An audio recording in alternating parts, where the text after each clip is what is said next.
Hello everyone. पिछली class में हमने अपनी साइंस के सिलेबस के बारे में डिस्कस किया था। हमने देखा था कि कैसे कैसे चैप्टर्स हैं हमारे साइंस के सिलेबस में और कितने कितने चैप्टर्स हैं डिफरेंट डिफरेंट सेक्शंस में, फिज़िक्स में, केमिस्ट्री में एंड बायोलॉजी में। और हमने बताया था कि आपको कि हम जो अपना सिलेबस शुरू करेंगे वो फिज़िक्स भौतिक विज्ञान से शुरू करेंगे, ठीक है। और उसी भौतिक विज्ञान का जो पहला चैप्टर आज हम यहाँ शुरू करने जा रहे हैं जिसका नाम है प्रकाश का परावर्तन तथा अपवर्तन। ठीक है बच्चों, तो शुरू करते हैं अपना ये चैप्टर प्रकाश, परावर्तन और अपवर्तन। तो सबसे पहले इसमें हमें टर्म लिखी हुई दिख रही है प्रकाश। प्रकाश क्या है बच्चों? अगर आप समझ रहे हैं कि प्रकाश क्या है, सूर्य का प्रकाश, और जिस कमरे में आप जिस लाइट के बीच बैठे हैं CFL हो सकती है वो लाइट, ट्यूबलाइट, अगर मैं उस प्रकाश की बात कर रहा हूँ तो बिल्कुल ठीक बात है, मैं उसी प्रकाश की बात कर रहा हूँ। लेकिन यहाँ हम उस प्रकाश से की जो घटनाएं होती हैं, उस प्रकाश से जुड़ी हुई जो घटनाएं हैं उसे हम विज्ञान की दृष्टि से कैसे देखते हैं, वो कैसे होती है, उनके पीछे की कहानी क्या है, उसके बारे में यहाँ डिस्कस करेंगे, ठीक है। तो प्रकाश की बात ये हो गई। अब इन जो दो टर्म इसके साथ लिखे हैं परावर्तन और अपवर्तन, इनको भी हम जान लेते हैं कि ये बेसिकली हैं क्या, ठीक है। बाकी डीप में तो हम आगे इनको देखेंगे। फिलहाल आप इनकी टर्मिनोलॉजी को समझ लीजिए कि इस टर्म का बेसिकली मतलब क्या है।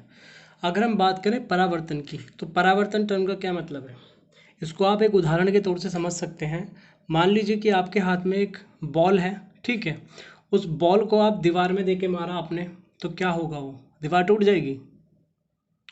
नहीं टूटेगी। क्या होगा? आप बॉल को दीवार में देके मारेंगे तो बॉल क्या होगी? वापस आ जाएगी, दीवार से टकराएगी और वापस आ जाएगी। तो इसी को हम कहते हैं परावर्तन, ठीक है, कि बॉल का दीवार से टकराना और वापस आ जाना, इसी को हम कहते हैं परावर्तन, रिफ्लेक्शन, ठीक है। अपवर्तन क्या है अभी? ठीक है, इसका उल्टा हो सकता है। क्या? अब मान लीजिए दीवार ना लेके आप कोई पतला कांच ले लीजिए, कोई कांच की दीवार मान लीजिए या गेट मान लीजिए।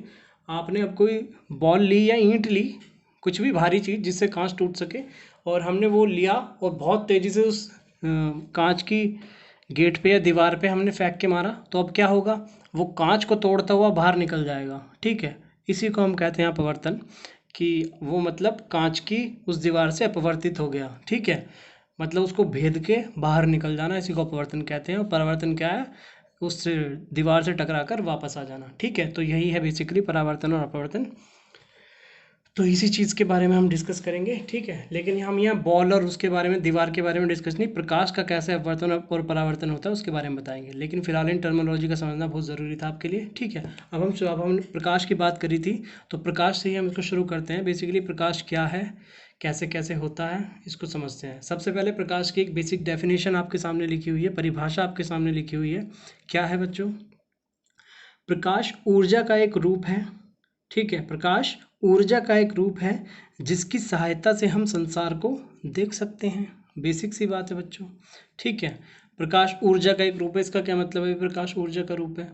अब जो सन से आपको प्रकाश मिल रहा है वो एक ऊर्जा की फॉर्म, मतलब ऊर्जा का ही तो एक फॉर्म है वो। अच्छा चलो, प्रकाश सूर्य का प्रकाश ना समझ के आप एक बात समझिए। आपके घर में जो लाइट जलती है, ठीक है, अब हमारे घर में ऊर्जा किस फॉर्म में आती है? विद्युत की फॉर्म में आती है, इलेक्ट्रिसिटी की फॉर्म में आती है, विद्युत ऊर्जा कहते हैं जिसको हम। तो विद्युत ऊर्जा क्या होती है? प्रकाश ऊर्जा में परिवर्तित होती है, तभी तो हमारे कमरे में या घर में प्रकाश होता है, तो वो ऊर्जा ही तो है। वैसे भी एक ऊर्जा संरक्षण का एक नियम होता है, उस नियम पर ध्यान देने की जरूरत नहीं, लेकिन मैं आपको बता रहा हूँ कि प्रकाश ऊर्जा का एक रूप कैसे हो सकता है। उस ऊर्जा संरक्षण के नियम में कहा जाता है कि ऊर्जा को न तो उसका निर्माण करा जा सकता है, ना ही ऊर्जा को नष्ट करा जा सकता है। ऊर्जा को केवल एक रूप से दूसरे रूप में परिवर्तित किया जा सकता है। अब हम जो हमारे घर में लाइट जल रही है वो ऊर्जा का परिवर्तन ही तो है, क्योंकि हमने क्या दिया? विद्युत ऊर्जा हमारे घर में आई। विद्युत ऊर्जा को हमने क्या कर दिया? क्या हो गया? वो प्रकाश ऊर्जा के फॉर्म में कन्वर्ट हो गया, उसी के थ्रू हमारे कमरे में उजाला होता है, ठीक है। तो इसी तरह से क्या है हमारा? प्रकाश ऊर्जा का एक रूप है, ठीक है बच्चों, क्लियर है। अब आगे बढ़ते हैं, इस डेफिनेशन में क्या लिखा हुआ है? जिसकी सहायता से हम संसार को देख सकते हैं, ठीक है। अब मैं इसको आपको थोड़ा सा डिटेल में समझाना चाहूँगा कैसे। अब आप मुझे बताइए, कोई भी वस्तु हमें कैसे दिखती है?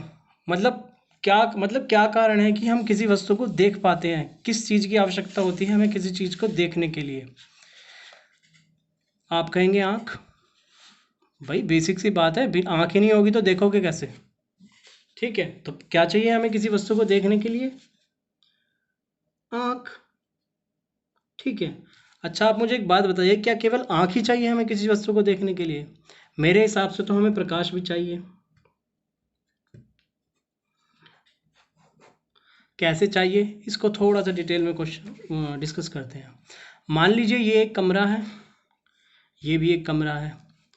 ठीक है, एक कमरे के अंदर कोई व्यक्ति खड़े हुए हैं, ठीक है, और दूसरे कमरे के अंदर मान लीजिए एक फ़ोन रखा हुआ है। ठीक है, अब मैं आपको बताता हूँ कि ये फ़ोन, मान लीजिए ये जो दीवार है कमरे की, ये कांच की बनी हुई है जिसके आर पार से देखा जा सकता है, और इस कमरे की दीवार भी कांच की बनी है जिसके आर पार से देखा जा सकता है। अब मैं आपको बताता हूँ ये फ़ोन हम इस इंसान को कैसे दिखाई दे रहा है, या हमको भी कोई चीज़ कैसे दिखाई देती है। ठीक है, कैसे दिखाई देगी बच्चों? अब आप मुझे एक बात बताइए, मान लीजिए कि इस कमरे में अंधेरा है। ठीक है, इस कमरे में क्या है? अंधेरा है। और इस कमरे में क्या है? यहाँ भी अंधेरा है, यहाँ भी अंधेरा है। अब आप मुझे बताइए, अब तो आपके पास आँख है, तो क्या आप इस चीज़ को देख पाएंगे? मेरे ख्याल से आपका जवाब आ रहा है नहीं देख पाएंगे। ठीक है, ठीक है, नहीं देख पाएंगे। भाई, जिस वस्तु को हमें देखना है वहाँ प्रकाश ही नहीं है तो कैसे देख पाएंगे? ठीक है, अब आगे बढ़ते हैं। मान लीजिए जिस कमरे में कोई व्यक्ति है वहाँ प्रकाश है, और जहाँ जिस वस्तु को हमें देखनी है वहाँ अभी भी अंधेरा है। आप इसको घर पे प्रैक्टिकल करके भी देख सकते हैं। ठीक है, अब बताइए, क्या अब हम इस वस्तु को देख पाएंगे? जहाँ हम हैं वहाँ तो प्रकाश है, और जहाँ जिस वस्तु को हमें देखना है वहाँ अंधेरा है। अब देख पाएंगे? शायद अभी भी आप यही कह रहे हैं कि हम वस्तु को नहीं देख पाएंगे। ठीक है, अब आगे बढ़ते हैं। मान लीजिए जहाँ व्यक्ति है वहाँ तो हो गया अब अंधेरा, और जिस वस्तु को हमें देखना है उस कमरे में है प्रकाश, लाइट। अब मुझे बताइए, क्या आप इस वस्तु को आप देख पाएंगे? शायद अब सभी का जवाब आ रहा है कि सर हाँ देख पाएंगे। ठीक है, देख पाएंगे। ठीक है, एक चीज़ और करके देख लेते हैं। अब जिस कमरे में व्यक्ति है वहाँ भी प्रकाश है, और जिस कमरे में वस्तु रखी है वहाँ भी प्रकाश है। क्या आप देख पाएंगे? जाहिर सी बात है देख पाएंगे।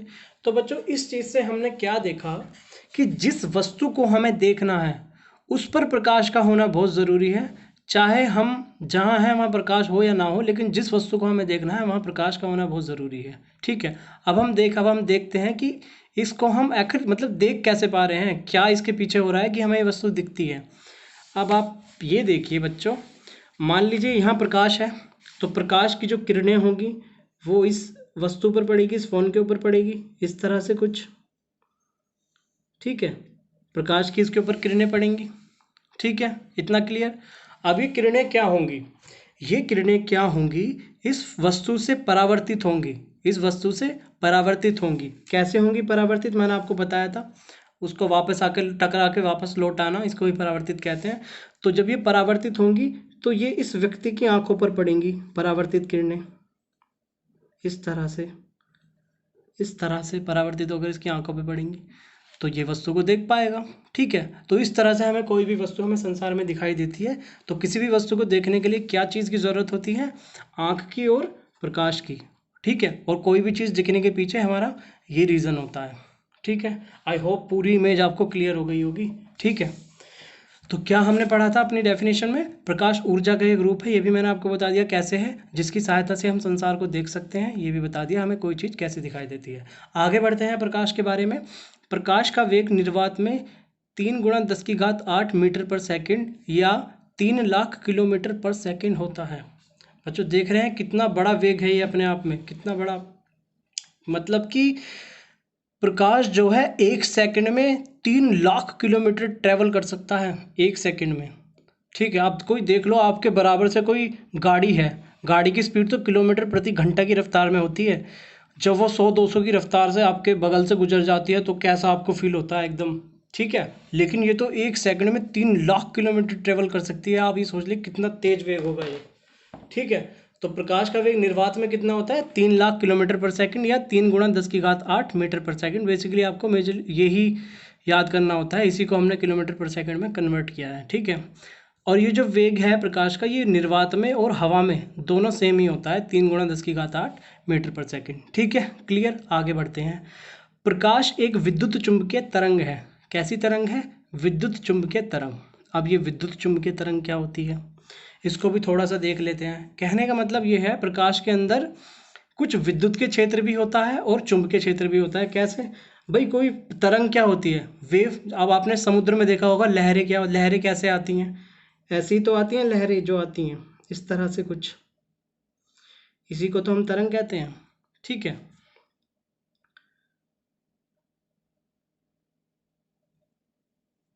ठीक है। तो ये कुछ इस तरह से लहरें आती हैं, इसी को तरंग कहते हैं। तो इसमें क्या होता है प्रकाश में? प्रकाश एक विद्युत चुंबकीय तरंग है, तो इसमें क्या होगा? इसमें कुछ विद्युत का क्षेत्र भी होगा और प्रकाश का क्षेत्र भी होता है। ठीक है, किस तरह से? इस तरह से मान लीजिए विद्युत का क्षेत्र भी इसमें विद्यमान है। ठीक है, और ये चुंबकीय क्षेत्र भी विद्यमान होता है इसके अंदर। ठीक है,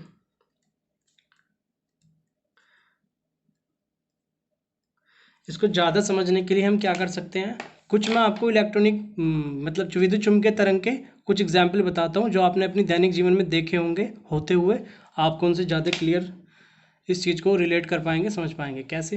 कुछ इलेक्ट्रोमैग्नेटिक वेव या विद्युत चुंबकीय तरंगें आपके सामने लिखी हुई हैं। एक्सरे, आपने कभी ना कभी ये एक्सरे को ज़रूर देखा होगा, जिसमें एक काले कलर का फ्रेम सा होता है, फोटो मतलब उसमें हड्डियों का चित्र सा बना होता है। मतलब कोई हड्डी वड्डी फ्रैक्चर हो जाती है तो डॉक्टर उस एक्सरे करवाता है उसमें। ठीक है, तो इसी को एक्सरे कहते हैं। तो जो एक्सरे करने के लिए जिस तरंगों को हमारे शरीर से निकाला जाता है वो इलेक्ट्रोमैग्नेटिक वेव, विद्युत चुंबकीय तरंगें ही होती हैं। ठीक है, जिसके थ्रू हमारी हड्डियों की इमेज ली जाती है, फोटो ली जाती है। ठीक है, तो वो विद्युत चुंबकीय तरंगों के थ्रू ही ली जाती है। तो एक्सरे विद्युत चुंबकीय तरंग है। ठीक है, और रेडियो तरंगे, आपने रेडियो सुने होंगे 92.7 FM, 93.5। ठीक है, तो जो वो 92.7 या 93.5 होता है वो तो बेसिकली हर्ट्स होती है, वो तो उनकी फ्रिक्वेंसी होती है। ठीक है, 92.7 वो हर्ट्स होती है। उस हर्ट मतलब उस फ्रिक्वेंसी पे वो चैनल सेट होते हैं। लेकिन जिसके थ्रू उनका प्रसारण होता है हर जगह, वो इन्हीं तरंगों के माध्यम से होता है हर जगह। जो उसका मतलब प्रसारण जो होता है वो विद्युत चुंबकीय तरंगों के माध्यम से ही होता है। ठीक है, तो रेडियो तरंगे भी इलेक्ट्रोमैग्नेटिक वेव का एक उदाहरण हम कह सकते हैं। फिर माइक्रोवेव, आपने देखा होगा कुछ माइक्रोवेव में मतलब कोई भी चीज़ हम रखते हैं तो वो कुछ ही मिनट सेकंड में गर्म होकर निकल जाती है। ठीक है, तो माइक्रोवेव के अंदर से भी विद्युत चुंबकीय तरंगें ही पास होती हैं। ठीक है, जिसके थ्रू कोई भी वस्तु गर्म हो जाती है। ठीक है, और पराबैंगनी अल्ट्रावायलेट, जो सूर्य का प्रकाश होता है उसके अंदर पाई जाती हैं पराबैंगनी विकिरण या अल्ट्रावायलेट रेज। लेकिन बच्चों, ये जो पराबैंगनी किरणें होती हैं ये हमारे मानव शरीर के मतलब ये बहुत ही हार्मफुल होती हैं। ठीक है, हमारी बॉडी के लिए। ठीक है, अब आप सोच रहे होंगे फिर ये हमारी बॉडी को किस तरह हार्म करती हैं। बच्चों, ये हार्म तो करती हैं, लेकिन इनका जो हमारी बॉडी को ये हार्म करती हैं उससे हमारे जो नेचर में एक ओजोन परत है, हमारे वायुमंडल के चारों तरफ ओजोन परत है, जो कि इस पराबैंगनी विकिरण को हमारे शरीर तक पहुंचने से रोकती है। ठीक है, हमारे वायुमंडल में ओजोन परत होती है जो कि इन पराबैंगनी किरणों के प्रभाव को कम कर देती है। ठीक है, तो पराबैंगनी विकिरण भी एक विद्युत चुंबकीय तरंग का उदाहरण हम कह सकते हैं। ठीक है, और दृश्य प्रकाश भी कह सकते हैं। इसके बारे में हम डिटेल में आगे बात करने वाले हैं। ठीक है, तो ये सब चीज़ें ये हैं इलेक्ट्रोमैग्नेटिक वेव के कुछ उदाहरण। इनको मैंने इसीलिए डिस्कस किया है ताकि आपके दिमाग में ये इमेज क्लियर हो पाए कि विद्युत चुंबकीय तरंगें आखिर होती क्या हैं। ठीक है, बाकी इनका इस चैप्टर के अंदर कोई रोल है नहीं। ठीक है, तो ये सब है प्रकाश के बारे में हमने पढ़ा।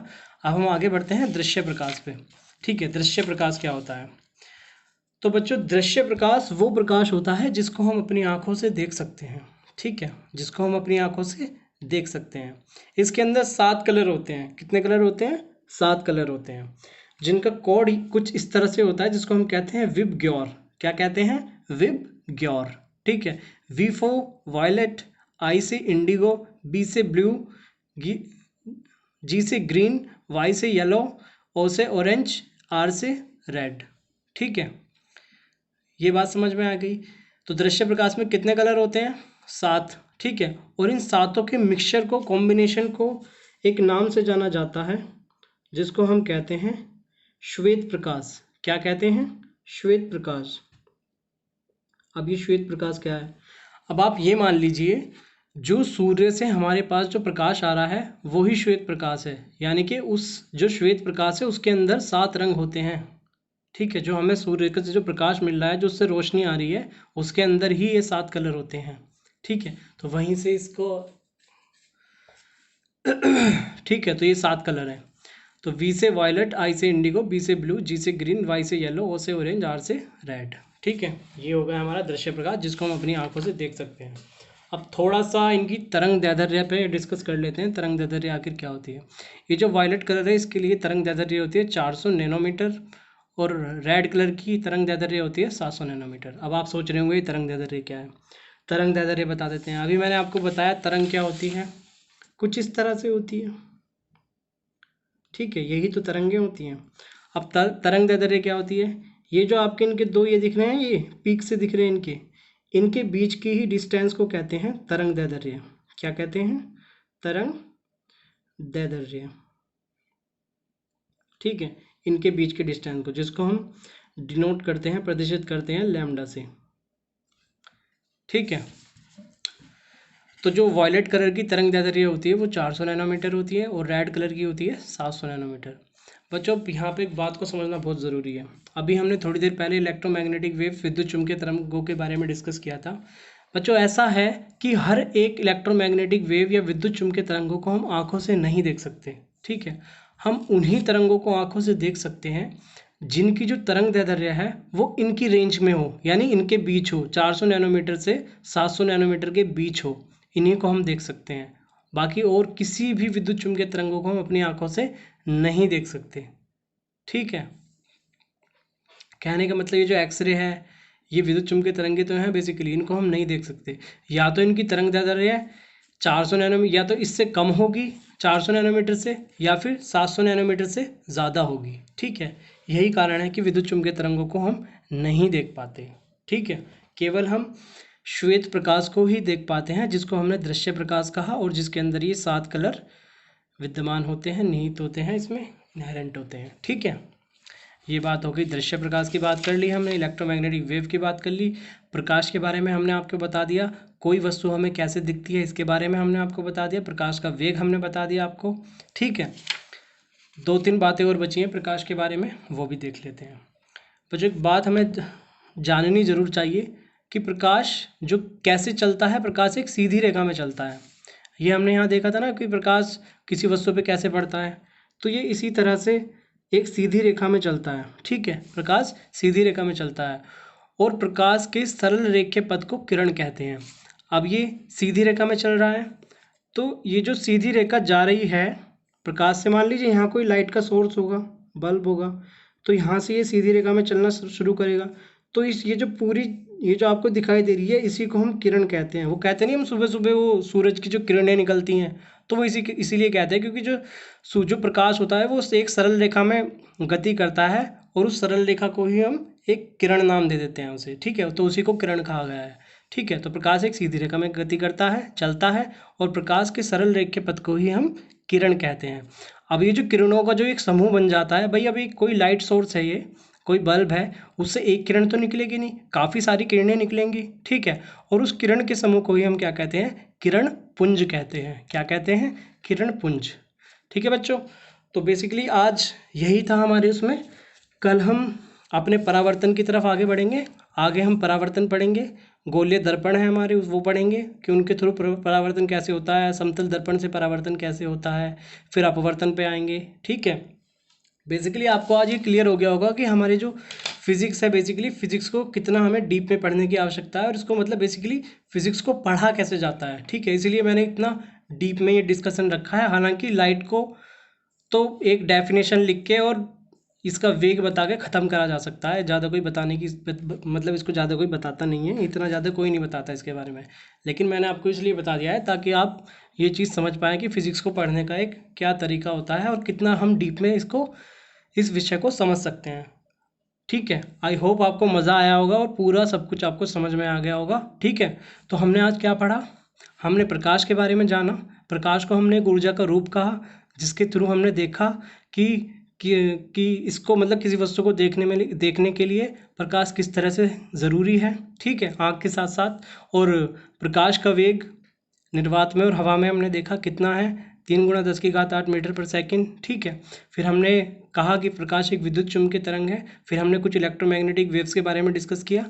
फिर हमने दृश्य प्रकाश के बारे में कहा जिसमें 7 कलर होते हैं, जिसको हमने श्वेत प्रकाश का नाम दिया। हमने तरंग दैर्ध्य के बारे में जाना। हमने बताया कि इस तरंग दैर्ध्य के रेंज में ही हम तरंगों को देख सकते हैं, इसके बाहर की तरंगें हम अपनी आंखों से नहीं देख सकते। फिर हमने कहा प्रकाश एक सीधी रेखा में गति करता है और इसी सरल रेखीय पथ को हम क्या कहते हैं, किरण कहते हैं, और किरणों के समूह को किरण पुंज कहते हैं। ठीक है बच्चों, तो आज के लिए इतना ही। अगली क्लास में मिलते हैं परावर्तन के साथ, ठीक है बच्चों, मतलब अगली क्लास में हम परावर्तन डिस्कस करेंगे। तो इसको आप जब भी अगली क्लास में मिलेंगे तो आप इसको रिवाइज करके आइएगा, ठीक है। तो मिलते हैं कल, थैंक यू।